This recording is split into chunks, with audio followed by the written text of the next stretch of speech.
एक बहुत ही बड़ी घटना हो जाती है। बैंक लुटेरे पैसा लेकर फरार हो रहे थे। रास्ते में एक होटल पे रुकते हैं चाय नाश्ता करने के लिए।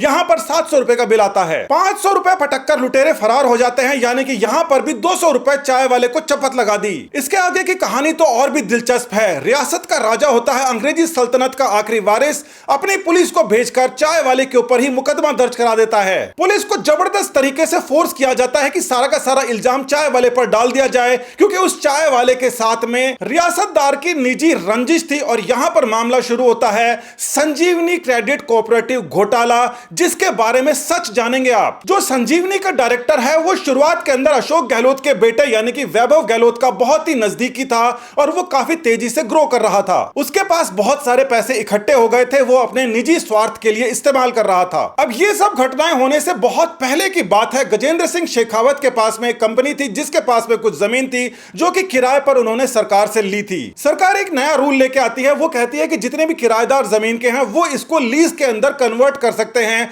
गजेंद्र सिंह शेखावत की कंपनी ने भी ऐसा ही किया। अब समय आता है 2014 का, उस जमीन के रेट बहुत ज्यादा बढ़ गए थे, मगर गजेंद्र शेखावत को चुनाव की टिकट भी मिल चुकी थी और इसी के लिए उनको पैसे की भी थोड़ी जरूरत थी। ये जो जमीन जिसके सारे के सारे कागजात गजेंद्र शेखावत के पास थे, जिसकी रेट बहुत हाई हो चुकी थी, मगर आनन फानन के अंदर औने पौने दाम पर यानी कि सस्ते के अंदर बेच दी जाती है संजीवनी घोटालेबाज के डायरेक्टर को। यह बिल्कुल वैसी ही बात है कि 700 रुपए का आपका बिल आया है मगर आपको केवल 500 रुपए मिल रहे हैं और वो भी आपको लेने पड़ रहे हैं क्योंकि आपको बहुत जरूरत है। 2014 के अंदर कोई ये मान नहीं रहा था कि गजेंद्र शेखावत वहां से चुनाव जीत जाएंगे, मगर चुनाव जीत जाते हैं और यह बात वहां के राजा यानी कि अशोक गहलोत को बिल्कुल पसंद नहीं आती। उनको ऐसा लगता है कि नुकसान में भी गजेंद्र शेखावत वो जमीन अगर किसी को नहीं बेच पाते तो हो सकता है उनका कैंडिडेट वहां से जीत जाता। अब बात आती है 2019 की। 2019 के अंदर गहलोत को अपने बेटे को खड़ा करना था और इसके लिए उन्होंने गजेंद्र शेखावत के ऊपर पहली बार एफआईआर दर्ज करवाई। सारा का सारा मामला कानूनन था, कोर्ट में टिक नहीं सकता था, गहलोत को पता था, मगर फिर भी वो 40 करोड़ रुपए खर्च कर देते हैं केवल और केवल गजेंद्र सिंह शेखावत को फंसाने के लिए।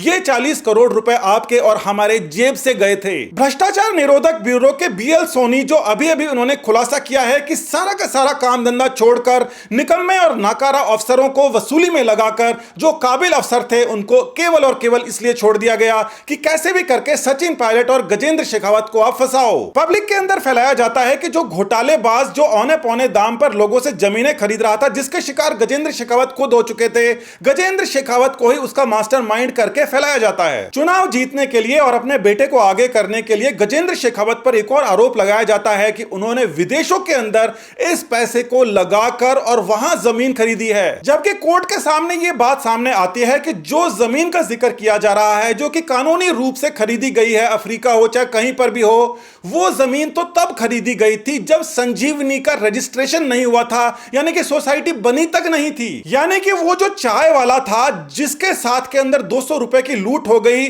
उसने अगर 5 साल पहले अपनी बेटी की शादी की थी तो उसके ऊपर भी यह डाल दिया गया इल्जाम कि ये जो लूट हुई है इसका पैसा 5 साल पहले इस्तेमाल भी कर लिया गया। इन सबके साथ में एक और बड़ी बात सामने आती है कि जो वकीलों को 40 करोड़ रुपए केवल फीस के लिए दिए गए, गजेंद्र शेखावत को कैसे भी फंसाओ मगर कोर्ट के अंदर दूध का दूध और पानी का पानी हो गया।